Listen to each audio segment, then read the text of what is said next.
All right, we're going to go ahead and get started. It is Media Literacy Week. Woo woo! This comes every year, and I look forward to it every single year. So, really super excited for tonight's event that we're doing. We're wanting to spice things up this year with the Cyber Citizenship Initiative. Last year, we did a panel with resource developers. This year, we said, let's bring some educators to talk about some of these resources that are out here that help teach about media literacy, misinformation, disinformation, and malinformation. But also, let's get some educator insight on how we can implement some of these resources in our classrooms, right? So we got an expert panel up here tonight for you all. Tonight's session is called Live Educator Resource Review: Creative Ways to Incorporate Media Literacy in Your Classroom. This is an event that is brought to you by the Cyber Citizenship Initiative, which is a partnership between New America, Cyber Florida, and of course, namely, your host for Media Literacy Week. So without further ado, let's go ahead and get things started. I am Jamika Anderson. I am one of the hosts for tonight's event. I serve as the Cyber Citizenship Initiative's project manager. It's a mouthful, so if you hear me say CCI, that is the Cyber Citizenship Initiative. And alongside with me is my right hand for this project and initiative, Michaela Brown. Michaela, do you want to? Y'all okay. I'm the project curator. So yeah, we're excited about tonight. It's going to be an interesting live review panel. So yeah, buckle up. Buckle up. That's what we keep telling everyone on the panel tonight. Put your seatbelt on and just ride, okay? Even if there's some bumps, just hold tight, okay?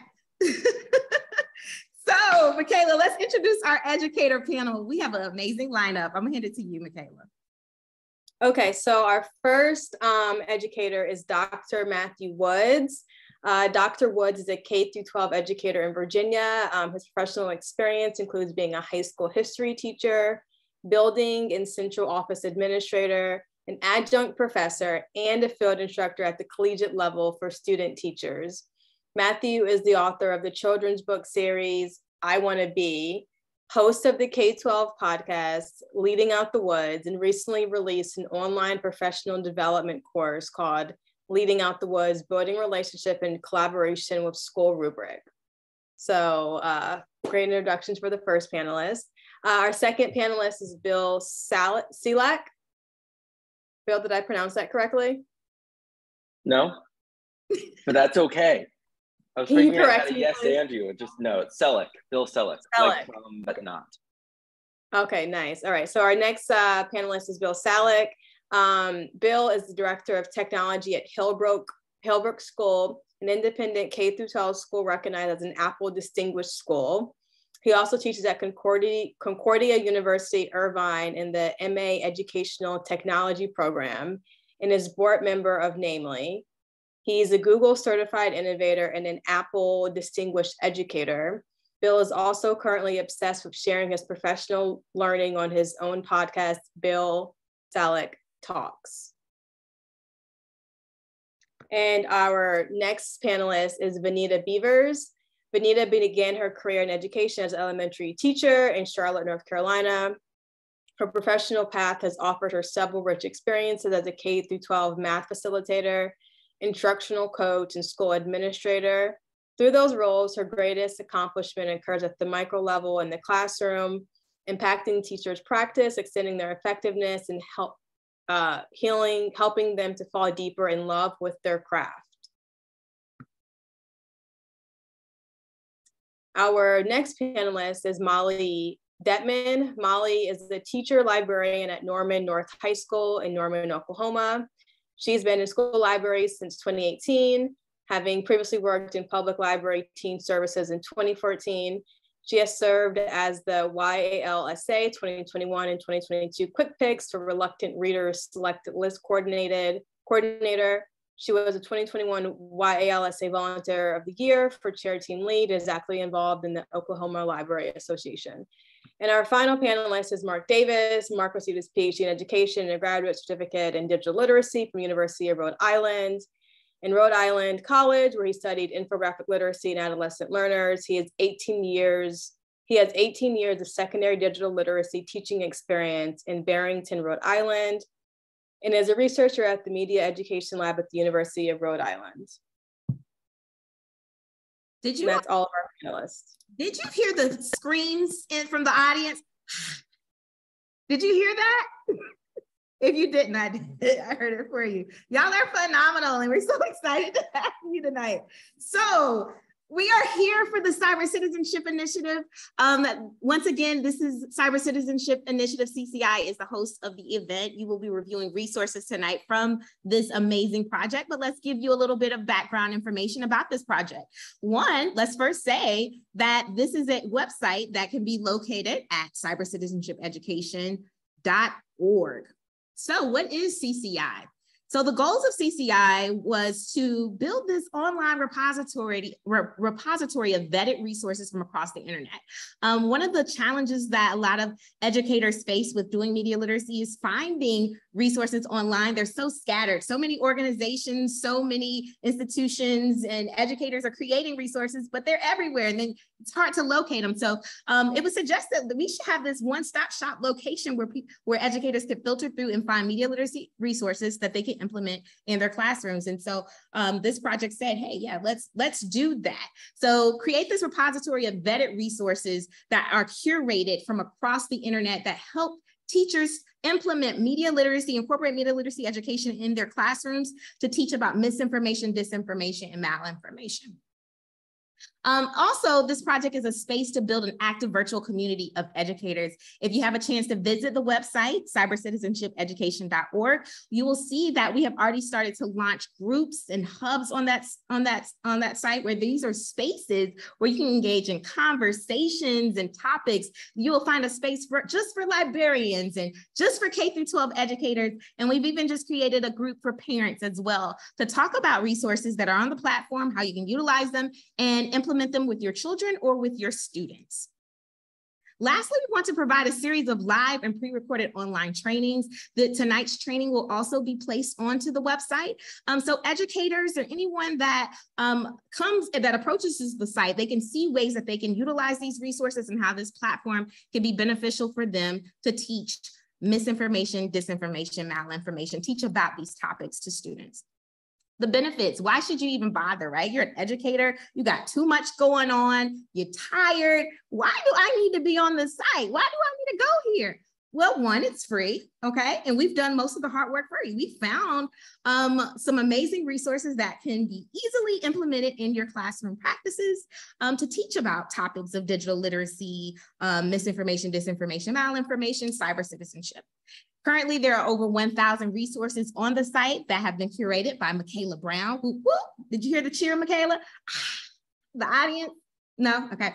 And then also, we want you all to know that you have a community here, that you can talk about these topics and how do you engage in conversations. Elections are coming up. How do you teach your students how to navigate the online environment with all of the misinformation and disinformation that they may be approached with in the online space? So there's communities here that have conversations on how you can utilize these resources to engage in conversations with students. So that's why you should consider being a part of this initiative and visiting that site and also creating a profile. But for tonight, we're going to review three resources that we have selected. And we are going to have these educators, this expert panel of educators, to share their feedback and their thoughts on some of the resources, how they are beneficial to educators, and how you could possibly creatively utilize these resources in your classroom. So our educators will be, let me go back, I went too fast. Our educators will be reviewing three resources. They will then rank these resources as, are they applicable to the real world? Do they engage students? Is it engaging for students? Is the resource accessible for students? Also, is this an efficient resource for educators to implement like right away? Or is it too complex and too much for, like, would an educator say, that's doing too much? That's my thing, that's doing too much. Is that type of resource, or is it something that they can easily use in their instruction? Also, is the resource culturally responsive? So our educator panel will review these resources based on those 5 criteria. We will also discuss the resources after the review. We will also propose some media literacy challenge questions to you. There'll be 2, and we're going to actually start off with the first question. So everyone on the panel has received a link to a Poll Everywhere link. And this question is in that Poll Everywhere link. The question is, share one feature that you think is important for educators when searching for resources to use in their classroom. So at this time, I'm going to stop sharing my screen, and our educators can click on that link and respond to that question. Does everyone have the link? If not, send me a private message.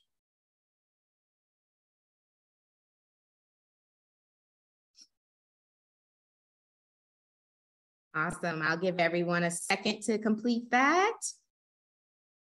Hey, Jamika, oh, there it is. I just had to unmute and say it's not working for me. And now it's working for me. Yeah, I just clicked the button. I'm sorry.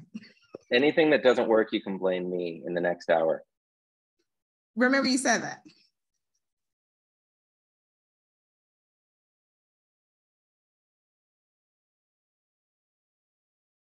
All right, so I'm going to share my screen. And let's see what our educators are saying. Share one feature that you think is important when searching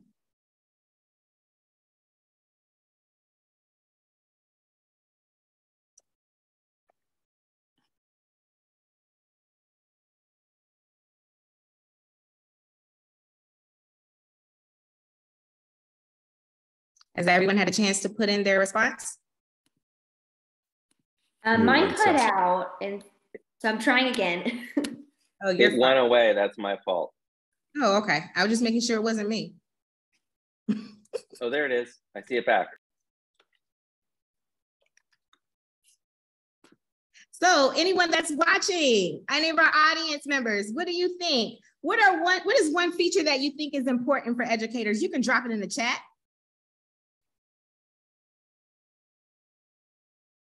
You can drop it in the chat if you are watching. Our educator panel is completing the poll so we can hear their responses. Okay. So one feature that you think is important for educators when searching for resources to use in their classroom. All right, responsive, culturally responsive. Let's see, what else do we see? Catering to diverse learners, inclusive. Yes, a correlation between the content. Easy to find, real world relevance, awesome. All great responses, all great responses. Thank you all for sharing. Awesome. So without further ado, let's get it on, like in the words of Marvin Gaye. And let's start our first resource. So at this time, we are going to begin our first resource review. Our first resource is called Harmony Square. Have any of you all ever heard of Harmony Square? Yes or no? Drop it in the chat if you have. We are going to take about 8 minutes, 10 minutes tops to go through this resource.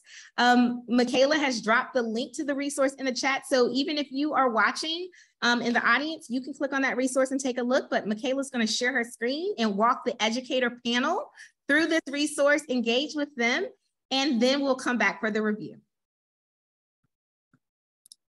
All right. And again, everyone, the link is in the chat. So panelists and anyone else who's just tuning in, you can open up the resource and follow along yourself. So the first resource that we're going to review is called Harmony Square. And Harmony Square is a free game that introduces students to the concepts of fake news and misinformation. And for those who haven't been to the Cyber Citizenship Initiative website yet, this is the website and this is how it looks when you go and open up resources. So let's go ahead and view resource. And the link will take you directly to the resource that we're looking at. In this case, that's Harmony Square. So let's go ahead and start playing this game and then we can reconvene after. And you guys can unmute and chime in and give feedback or ask any questions. And any participants, drop it in the chat and we'll be monitoring the chat. So let's go ahead and play. So when we first start playing it, it prompts us 2 different questions that are going to explain fake news and misinformation. So the first question is, Just hello, congratulations, you're hired. So hired as what and who are you are our two options. So what should we pick? Hired as what? Hired as what? Okay. So as our new Chief Disinformation Officer, that's you, Bill, before we start, would you mind answering a few questions to help us with our research? It won't take more than a minute. Sure or no, take me to the game? Sure? I vote yes. Okay. Awesome. Your responses are completely anonymous. The data we collect will only be used for scientific research. You can cancel your participation at any time. To consent, please click got it. So I'm going to click got it. Great. We'll be shown 8 social media posts on a scale from 1 to 7. Indicate how reliable we deem each social media post to be. So we see how it looks. US President Joe Biden argues for childcare and free university in speech to Congress. Do we think this is reliable or not? There's all that redacted info, so I can't tell who posted it. Yeah.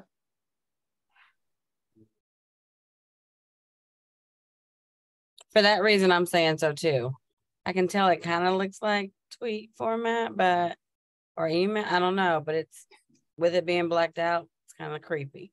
Well, it says argues. I mean, that's kind of like a term that would be like, oh, he argued for it, as opposed to like he talked about it, which is a little more neutral if it was just sharing a news fact. Yeah. Anyone else? I don't see an article link. That seems like that'd be important. That's what I was going to say. I don't see it's just a sentence. Right. Unless Joe Biden tweeted that.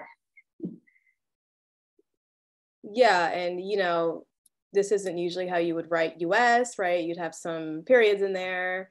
Argues, not a very partisan word to use. It's just not, this doesn't seem like something that would come from an official White House or congressional tweet. So let's say it's not at all. All right, so horrific TV show inspiring suicide, says filmmaker, in another redacted, odd-looking tweet. Not at all or very?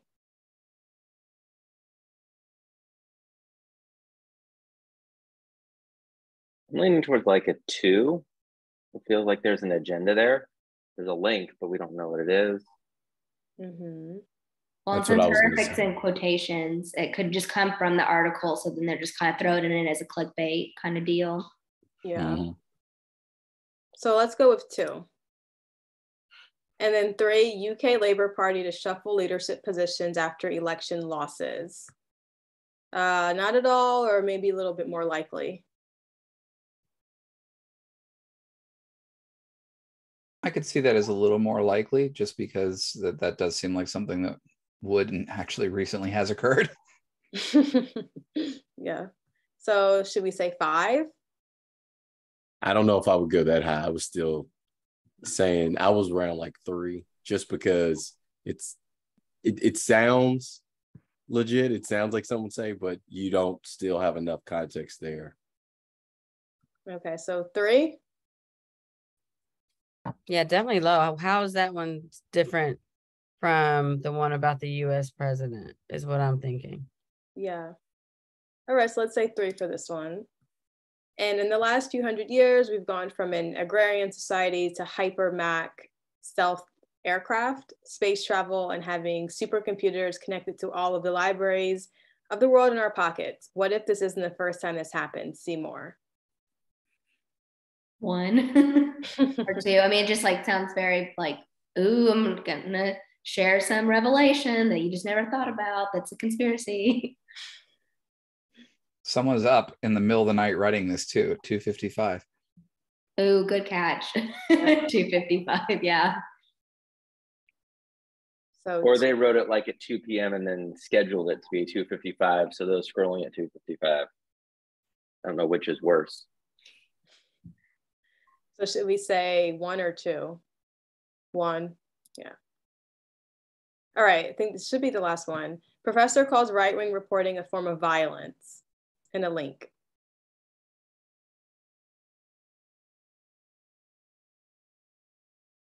maybe 4, 5. Yeah, I mean, it sounds like it at least has a link and it's reporting on something, but if you read the article, it might, be very one-sided take of the situation. I agree. I would be in the 3-4 range until I could actually see, like, if the link took me to a legit source with more information. Yeah, so let's click 4 for this one. Oh, there's another one. Okay, NASA spacecraft starts trip back to Earth after collecting asteroid samples. 6. US opens safety probe into 11 million Honda Accord vehicles. 6. I might go a little lower, but that's okay. Okay. My cousin is studying sociology at university. Last week, she and her classmates polled over 1,000 conservatives. What would you do if you discover that your child is a Homo sapiens? 55 said they would disown them and force them to leave their home. Likely or not?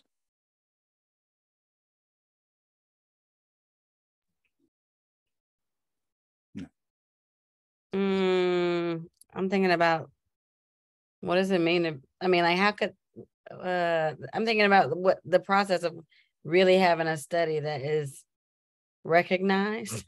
My cousin is studying, and last week she and her classmates pulled, I don't know.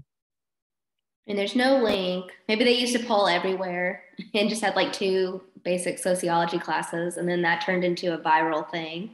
Mm-hmm. How do you pull over 1,000 conservative Christians?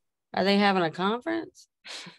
Maybe. Where are we at? I mean, maybe, but maybe that was the first I have more questions. Yeah, how did that happen so easily? I've got some research to do.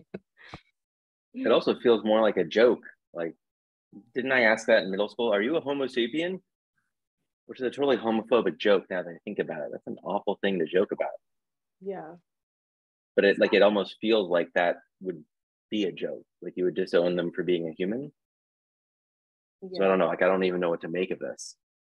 And my cousin and some university, it doesn't really get into specifics. I don't know if that's like a established researcher or just, the guy I hang out with at 4th of July. Mm-hmm. All right, so let's say not at all. All right, let's see what we're looking forward to. Need a code name to make sure to identify states hidden. Code. Let's go next. Pick a code name. Love this name. We're just gonna keep it moving. Eves LG Nias. Making pancakes, making bacon pancakes. We love that. All right, so welcome to the team. We hired you to show discord and chaos on Harmony Square. What's Harmony Square? Wait, are we the baddies? Wait, are we the baddies? Of course we're the baddies. Yep, we're the baddies. We've been looking for a cartoonishly evil information operative. You seem like a good fit. Awesome or no?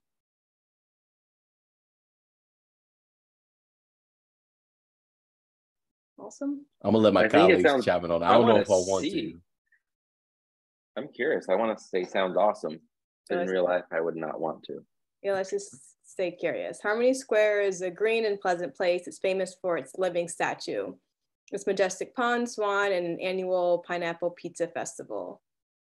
That's disgusting, or how cute? Cute. Cute. I know, right? See the new sticker at the top? It shows what's going on at the square today. Funny, I don't know, looks false. I'm thinking false. False. Harmony Square is obsessed with democracy. Its 3 political parties are bickering constantly, and the news ticker can't stop reporting on it. The perfect place for an influence campaign. Love this, or how do I start? I love this. Oh, no, sorry, go ahead, Matthew, it's on now. Watch out. Love the enthusiasm. All seems well in Harmony Square, but there are some lingering issues that we can exploit by trolling people. Let's check the local news for a topic. So we can, I'm gonna go ahead and end the game here because We have a couple others that we want to get through, and this game kind of keeps going on. It takes you through different misinformation or fake news scenarios. So this one's going to get into headlines. So the first one was looking at tweets. This one's headlines, and it'll be another like misinformation or fake news topic for your students to play around with and go through.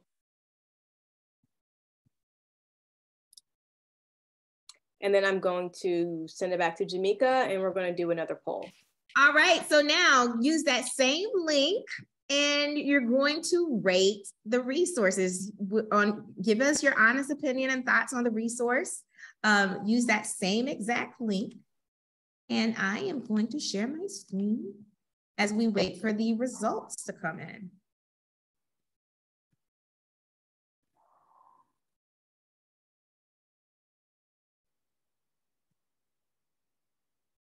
All right.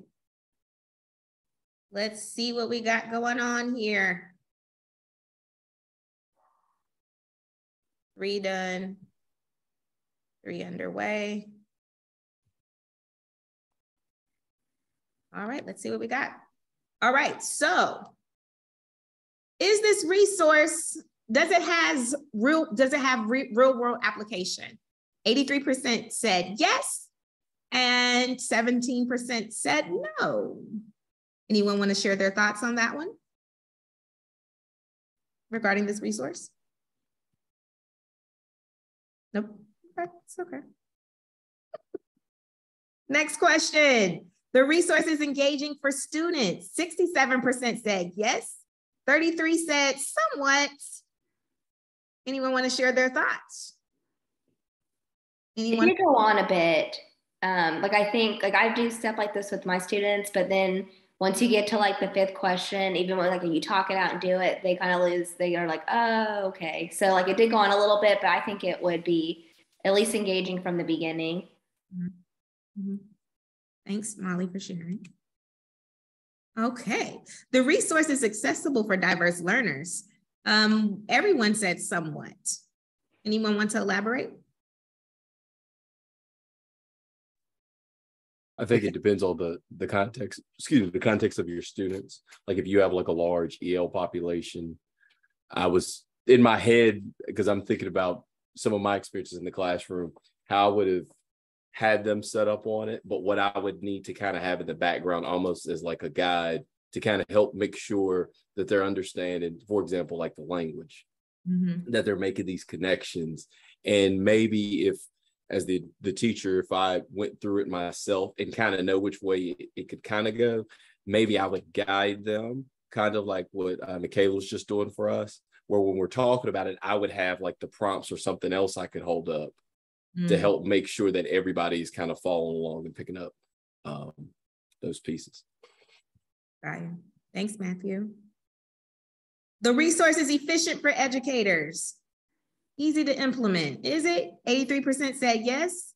I wasn't part of the, oh, sorry. 17. Go ahead, I'm shocked at this. Am I with educators?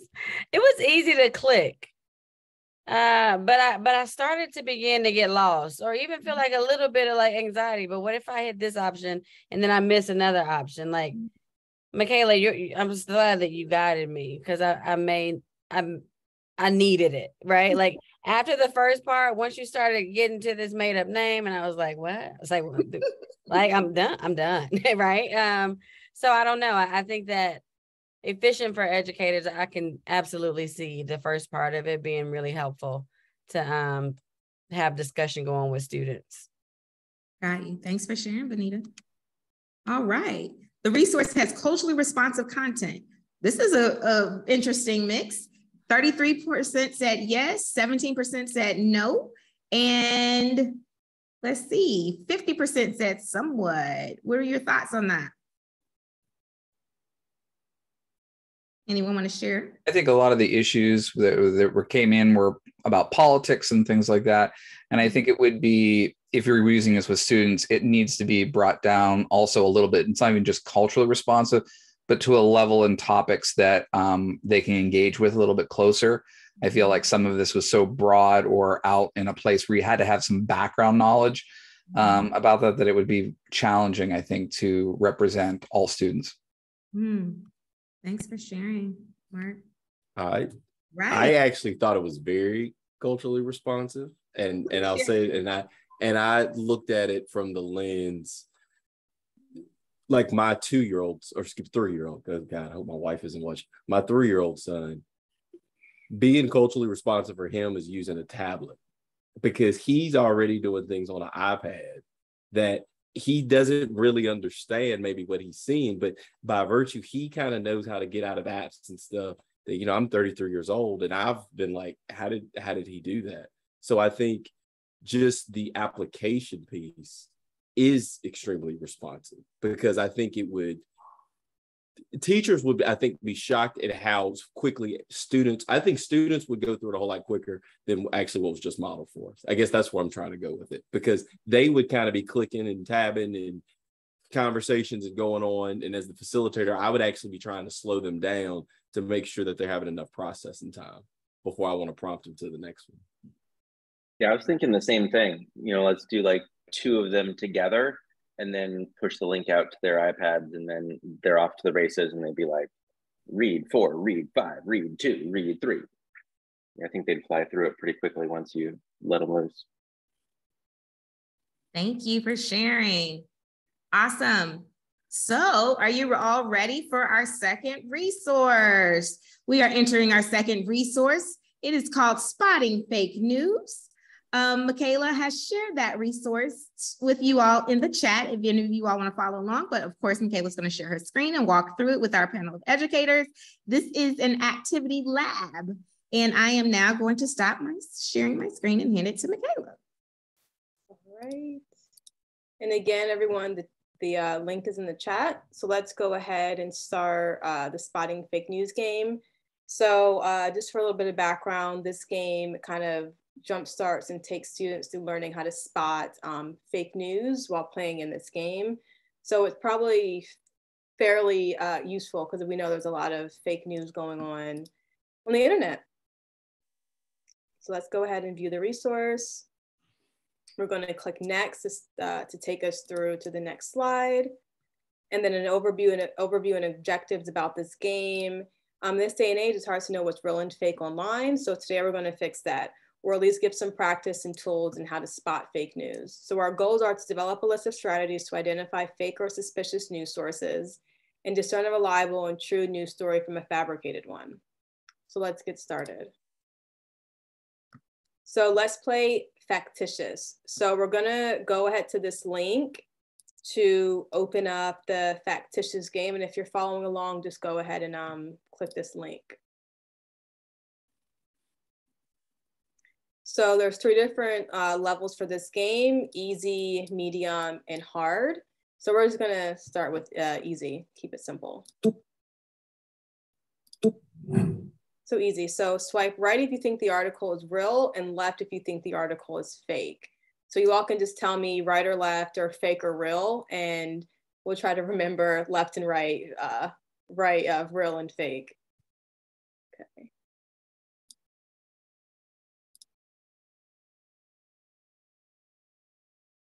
All right, so round 1 of 3. So does anybody want to read this? Can you see it? Sure. Los Angeles tap water contains 18% Xanax and 7% oxycodone. In a new EPA findings, they determined that the average LA tap water contains 18% Xanax and 7% oxycodone. Xanax, the anxiety medication, and oxycodone, the pain relief pill, were found on the highest rates around Brentwood, West Hollywood, and Beverly Hills. We spoke to a scientist to help explain this phenomenon. Eric Bundy of Hollywood Hospital said, "People dispose of these medications down the drain, and since we are in a drought, much of our water is recycled and cleaned. However, many of these chemicals remain in the water after the filtration process." Angelenos were not shocked by the findings, but did elaborate on the EPA's findings. Local LA resident Paul White told the LA Times, "The 80s were more fun when the tap water was mostly speed. It was all uppers all the time. It was great. Now it's all downers, and it's not as much fun in my opinion. Others enjoyed the water. I'm glad to drink 8 glasses a day. I don't know who's dumping their drugs down the drains, but they keep up the great work," said Nathaniel Roberts. To help explain who and why the drugs get flushed down the toilet, Our scientists said, well, we see people dump their stash before they go to rehab. Parents might also find their kids drugs and keep or dump them. Drunk housewives tend to accidentally drop stuff in the toilet, so there's that. What do you Thank guys you for think? letting me read that. Of course, thank you for reading that for me, Mark. Please don't post that anywhere that I work. So, what do you guys think? Fake or real? I'm thinking about that button that says show source. Viralcords.com. Oh yeah. Oh wait, never mind. That changed my mind totally. It's totally real. So real, fake? Wait, who said that? Say more about what seeing that made you say, oh yeah, it's totally real. Why? I was kidding. Oh, okay. I was looking away. I should have been looking at the screenshot. I was just like, yeah, that website sounds totally legit. That's where I get all my okay. news. I got it. I was right there with you. I was like, wait, that's a legit website, but right. I need to start reading more. Yeah. Yeah, I mean, I think there's multiple reasons, as Mark was reading, why this is, why this was a fake article. And as you see, I swiped right on accident and it's fake. Viral Course is a satire site, which explains why it was so satirical while you were reading it, Mark, and didn't seem realistic as people were saying yay drugs. There were typos, misspellings. I don't know if any of you guys noticed that. Yeah. And if a site can't be bothered to check spelling, they're probably not checking facts either. And Mark is it was good that we actually swiped no so we could see how they explained it. But yeah, what were you saying, Vanita? Mark is such a good reader that he filled right in. He filled those things right in. I tried to keep it level. I think that, yeah, I was trying not to make the laughter in there. I vote Mark to keep reading. All right, let's do maybe a couple more. One or two more. All right, so who wants to read this one about the billboard for Sons valedictorian? I'll keep going. Can we look at the source first? Yeah. Dad buys billboard for son after school doesn't recognize him as valedictorian. The dad in North Carolina bought his recently graduated son a billboard recognizing him as valedictorian, even though the school refused to do so. Gary Allman purchased the large digital sign for his son Joshua on U.S. Highway 264 in Wake County, North Carolina, to celebrate his 4 years of hard work. Gary wrote, East Wake High School and Wake County Public School Board may not recognize Josh's hard work, but we will. Joshua's school recently did away with naming a valedictorian and replaced it with the Latin honors ranking system as a better way to recognize more outstanding students, a statement from the school said. So even though Joshua said his transcript shows him ranked as number one, he wasn't given the coveted title. It's a stupid rule that will hurt students down the line, but it'll accomplish their goal of making everyone feel equal, he wrote on Twitter. What do you guys think? Can I be that student real quick and ask for clarification? So I think it's real. We're asking just if it's like a real site or real information posted, right? Or if we're saying factually there's more behind it, if it's real. If you kind of get where I'm going, if that makes sense. Yeah, it does. Because this is fact for somebody. Yeah, like real news for someone, maybe. Yeah, so not necessarily your opinion about whether you agree with the story or not, but whether you think that if you came across this article for maybe one of your students or one of your children reading this, would you say, hey, this is completely fake news, right? This is not a real article. This is not a verified source in any way, shape, or form by journalistic standards, or this is a real, true news story. Maybe you just don't agree.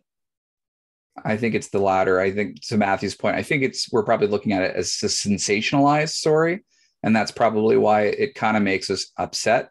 But I'm sure we could find facts to support that this billboard really exists and that these people do. And I would guess Fox News, regardless of how you feel about them, would have done their due diligence to gather correct sources. So, all right, so let's say yes. Yeah, I think I'm going to say real. Yeah. It's a news article. The article named Sources and Checkable Details, like you said, Mark. All right, so let's do one more of these. We're actually out of time, Michaela. We have to do the review now. Oh, okay. Time flies when you're having fun. I know, it looks like you like that one. All right, so at this time, let me make sure the review is, let me make sure it's open. Here we go. So at this time, we're going to use the link that I have shared with you all. And I can get my screen to exit out. Hold on, let me, there we go. You're gonna use the link that I have shared with you all, but not yet, because clearly I was so engaged myself, I did not set up the next poll. Hold on, here we go. There we go. And it's active. There we go. All right, now you can review that resource, teachers. And we want to hear your thoughts.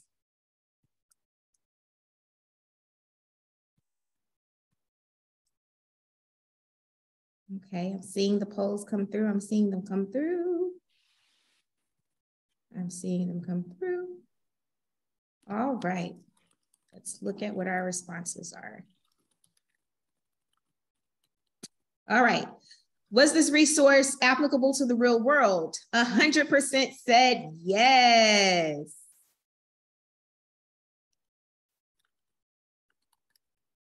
Was the resource engaging for students? 80% said yes, 20% said somewhat. Okay, anybody wants to discuss that, or are we good to move on? Okay. The resource is accessible for diverse learners. 40% said yes, 60% said somewhat. I would love to hear someone's opinion.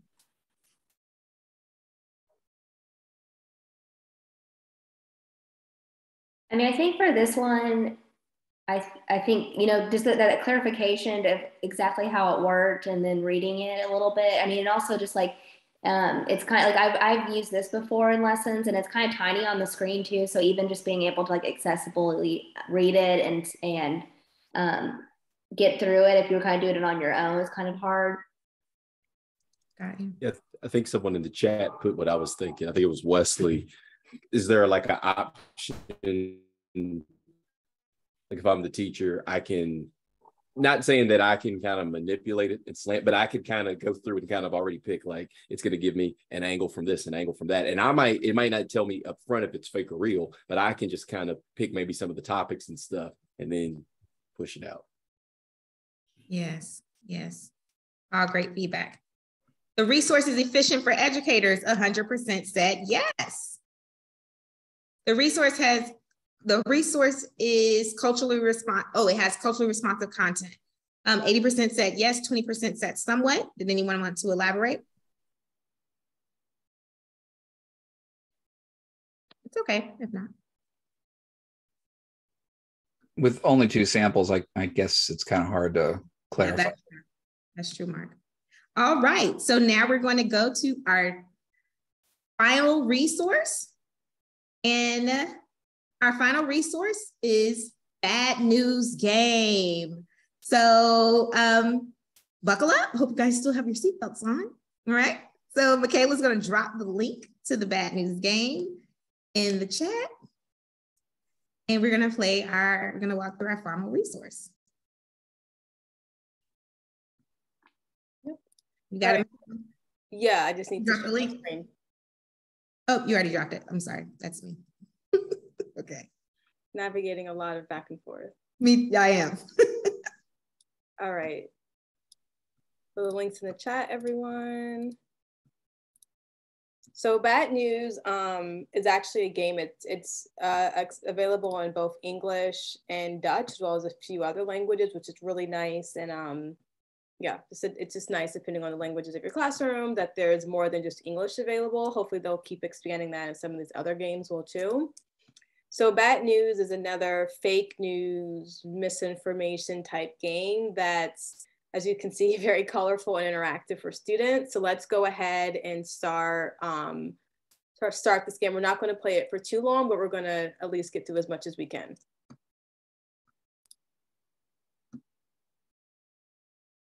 So it's another prompt of a chat. So we're just gonna go through and select them. Hi there, good to see you. Hey, or who are you? I don't know who these people are. Yeah, me either. My job is to guide you in your quest to becoming a disinformation and fake news tycoon. Oh boy. You're probably frustrated about something, right? Aren't we all? You can get started by using Twitter to vent. Do we want to post to angry Twitter tweets, or do we not so sure? Post it. I've always wanted to do that, and I've always been responsible. This is my chance. Yes. The government is a complete and utter failure. Hashtag resign losers. Tweet this or not this one? Yes, I'm feeling it. Let's let it go. Look, your constructive criticism of the government got you a few new followers, and more followers means more influence. A start to start, or what do I do next?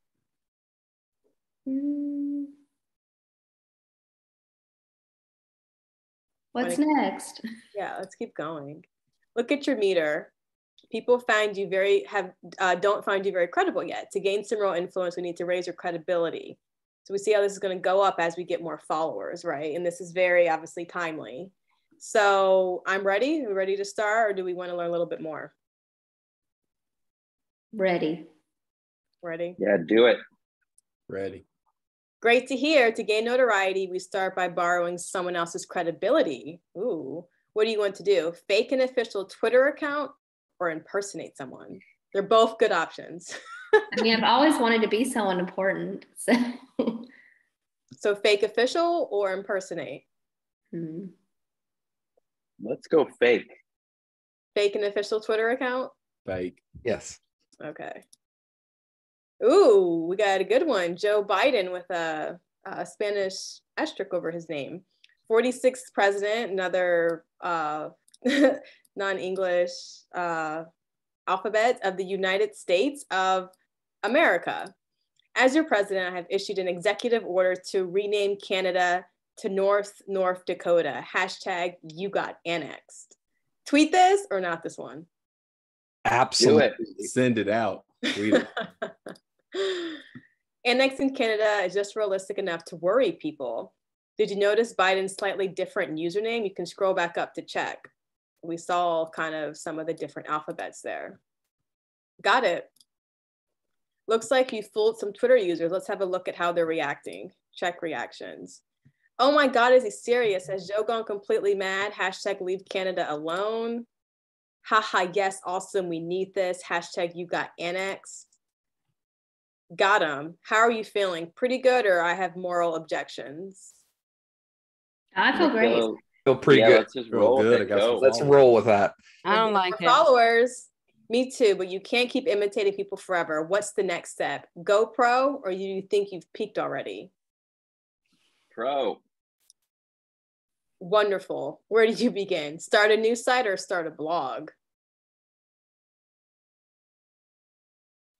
How about a blog? Start a blog. A blog, a little more ambition, please. News site has a much better ring to it. Oh, all right. They're right, I guess. Yeah, I guess we're starting a new site. Every serious news site has a name. What's yours? The best words? Yeah. Bursting the mainstream media bubble. Let's start it. Let's do it. Let's bust those bubbles. This one might already exist. This is the one. Not bad. What will be your title at the best words? Editor-in-chief or anonymous goon? Editor-in-chief. Editor. Make it official. Looks like you're all set up. Other news sites are beginning to notice you as well. Ooh, check responses. The best words has joined the fight against the mainstream media. Hashtag good news from Utopia Today. Wow. Let's go to wow. Let's keep them going. The Democratic People's News Agency. The Democratic People's Republic supports the brilliant work of the best words. Good news. Wow.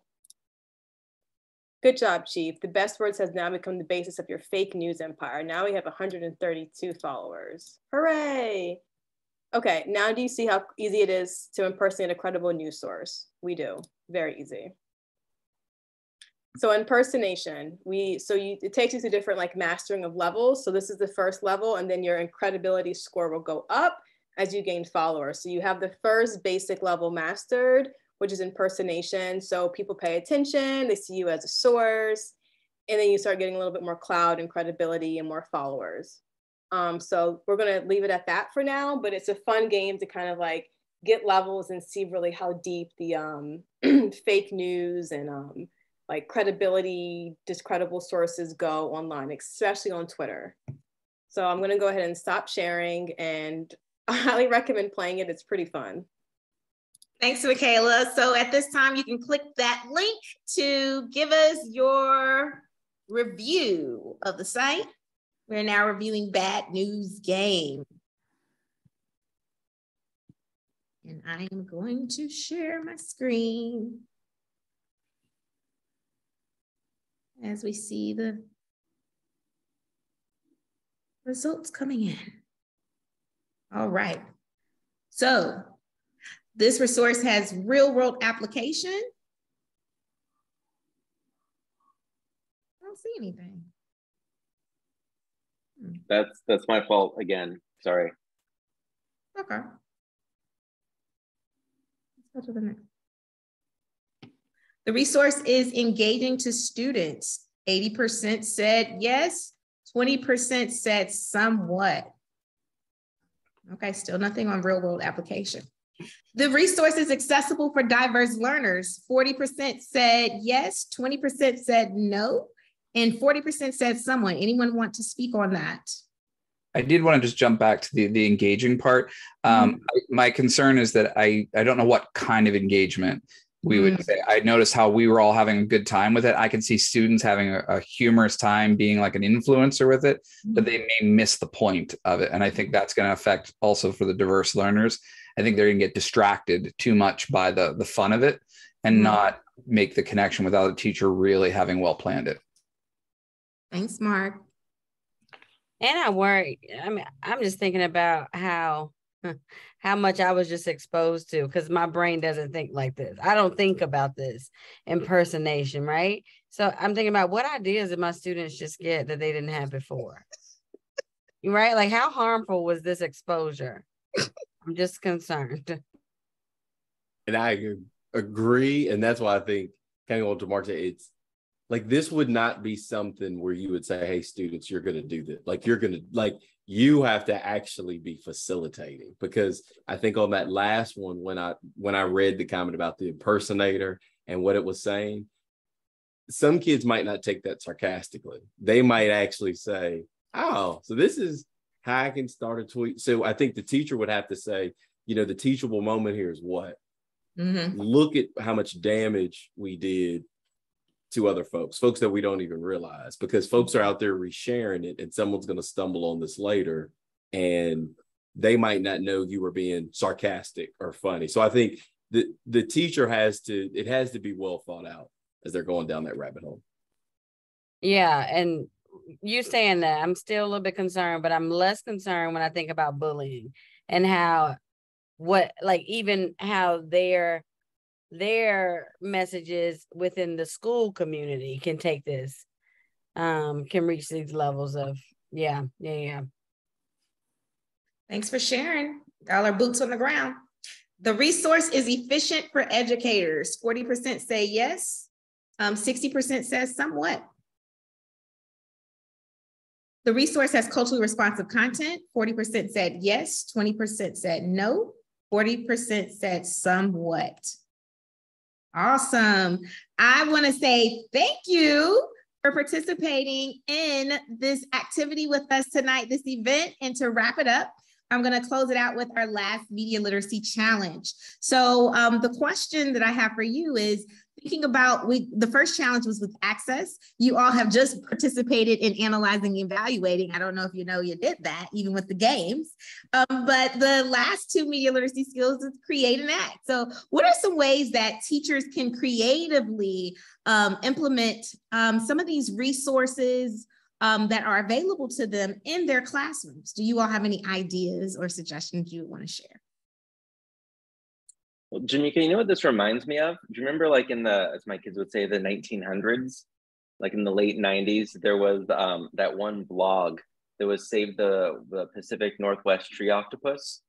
And a lot of teachers thought it was like the first like fake news thing. And now you Google it and it shows up as like on Wikipedia, fake news, you know, like, but the idea that you can post a website and that what's written on there might not be real, I think blows a lot of kids' minds. Like that happens at home all the time with my 3 kids that are in grades 2, 4, and 5.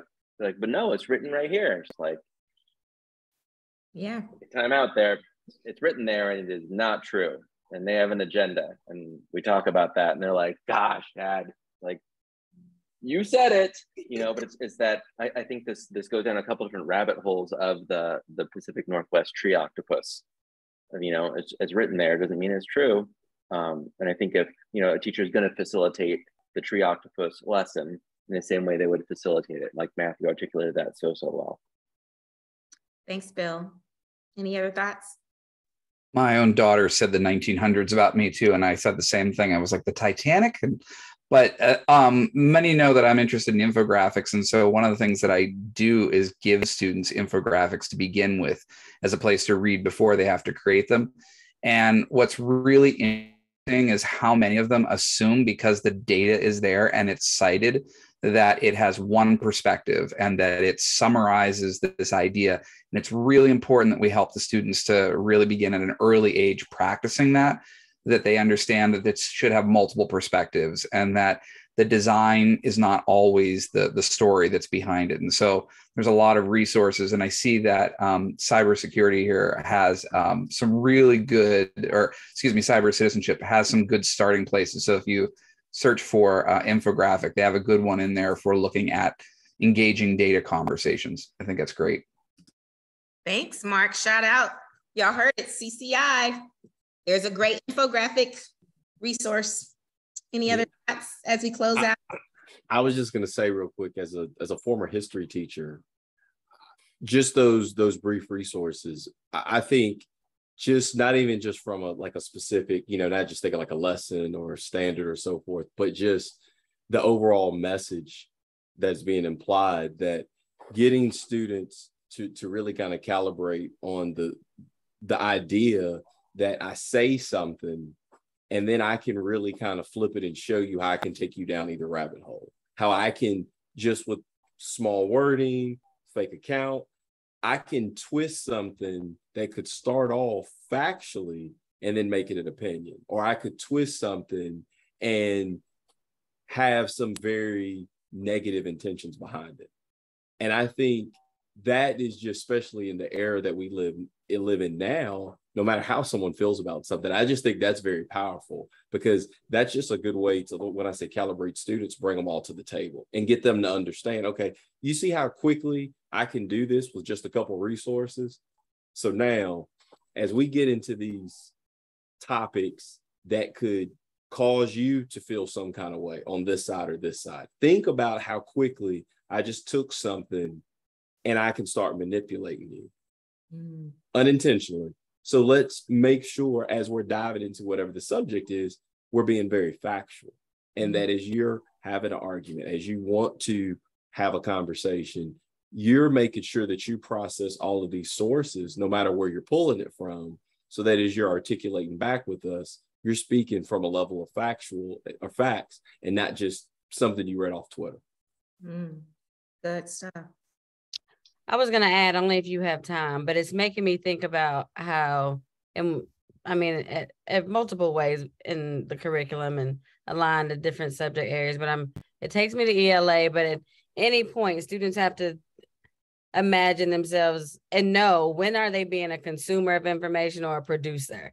And sometimes the goal is to be opinionated, right? Like sometimes I really am producing my opinion, and there's a time for that.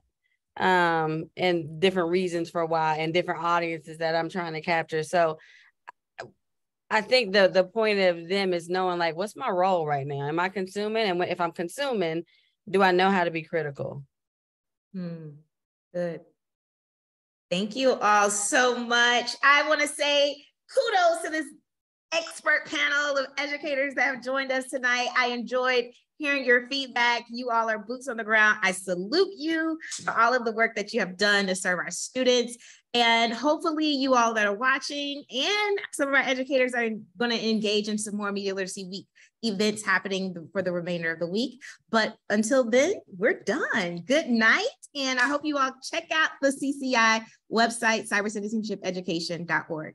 Good night, everyone. Good night.